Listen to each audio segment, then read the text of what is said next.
Inawgurat investiment estensiv ta' 3.200.000 euro fl-Art Clinic fl-Isptar Mater Dei.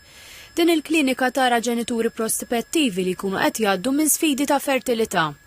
Il-proġett kien jikkonsisti fit tkabbir ta' laboratorji u strutturar mill-ġdid tal-ambjent intern biex tiġi żgurata l-kwalità. Fl-istess waqt ġinsalat tamir għal monitoraġġ biex titħares is-saħħa u s-sigurtà tal-ħaddiem u sar tibdil tat-tamir kritiku. Fl-inawgurazzjoni ta' dan il-proġett, il-Ministru tas-Saħħa Joe Etienne Abela qal li l-aċċess għal kura tal-fertilità huwa dritt ta' kull pazjent. Sar investiment ta' 3.2 miljun euro ta' tamir ġdid, materjal, kimiċi, imma importanti immens ir-reklutaġġ u t-taħriġ tar-riżors uman.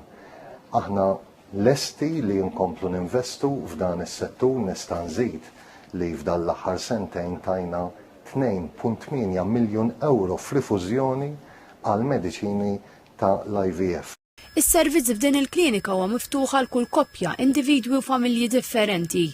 Il-Ministru Abela semma li mill-2013 sal-lum twildu 756 tarbija bil-mezzi tal-IVF fl-Isptar Mater Dei u l-privat.